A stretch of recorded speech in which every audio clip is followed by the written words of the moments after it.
asalaamaaleykum waa cité ouvrière di nuyu tamit waa Njaareem sama mbokki bawal yi di nuyu waa Sénégal di nuyu àdduna bi yépp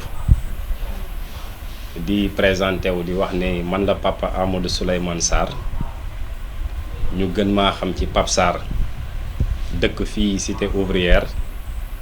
mais tout en faisant mes humanités au quartier Cheikh Anta,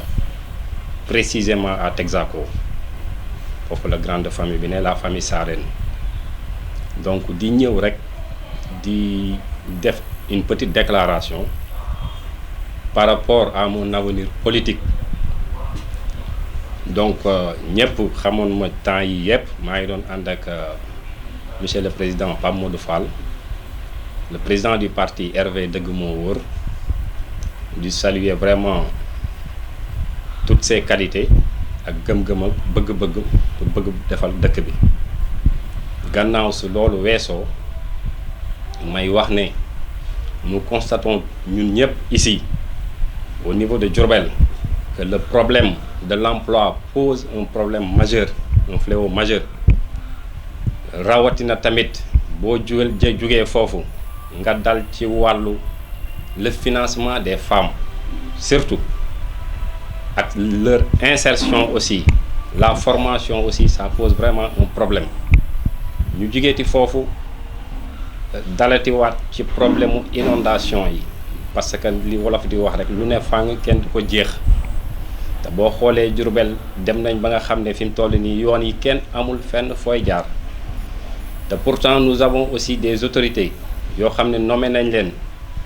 Le nombre, on ne peut même pas l'imaginer. Mais gis nañ ne Njaareem, c'est la 3e région, mais on dirait qu'aujourd'hui, moins la dernière des dernières. Vu toutes ces circonstances-là, tous ces problèmes-là, moo taxoon vraiment ma jëloon décision wax ne donc je vais cesser mon compagnonnage politique avec RV Dëgg Moo Wóor bi nga xam ne Pape Modou Fall moom moo ko jiite pour rejoindre monsieur le président Pape Thiam, le président du mouvement Diourbel d'abord, en même temps aussi le président du parti politique Natangué. Loolu moo waraloon tey ma ñëwoon fii di def déclaration bi parce que nous n'ignorons pas que ne donc Pape Thiam ay réalisation bi mu fi jot a def ses investissements sur le plan vraiment de l'éducation gis nañ ko taxawu ci côté éducation buñ mënee wax tamit sur le plan aussi religieux gis nañ ko foofu tamit vraiment mu ci intervenir ay intervention yu am solo. Donc ci côté social gis nañ ko tamit fii au niveau de Diourbel, bien vrai que moyens yi demeewul noonu ci côté mais mu ngi ciy def kéemtalaayam kàttanam vraiment ba nga xam ne jot nañ ko ci ràññee parce que travaillé woon nañ ensemble. J'ai vu vraiment li mu doon liggéey loolu tamit moo gën a taxit ma ne vraiment xaaral on va essayer de changer de fusil d'épaule vraiment pour mu mën a retourner waat vers lui. Bien vrai que il m'a tendu la main, me rejoindre ko ñu def la main dans la main pour qu'on puisse vraiment hisser notre localité au pinacle du développement, maanaam jëmale Njaareem ci xar kanam bu mucc ayib parce que lu képp kuy bawal rek loolu nga ñaan yàlla dëkk ba nga dëkk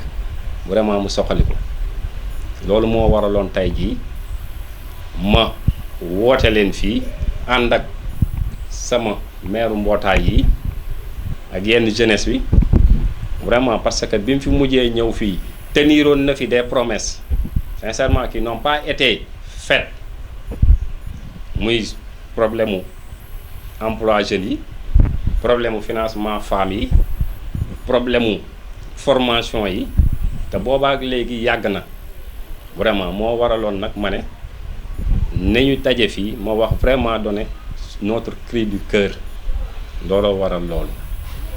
du ma terminer sans pour autant tamit remercier vraiment maire yi ak waa Cité ak waa Cheikh Anta ak waa Ndiarème yépp parce que sama combat mooy pour ñu defar Diourbel pour mu jëm ci kanam su may ànd ak nit ci loolu laay ànd ak moom su ma demee ba gisatuma loolu am naa samay principe ma taxawaat xool li tubaab di wax reculer pour mieux sauter kon ma leen di jaajëfal yéen tamit journalistes yi di sant ñi ñëpp fàttewuma ci kenn merci jërëjëf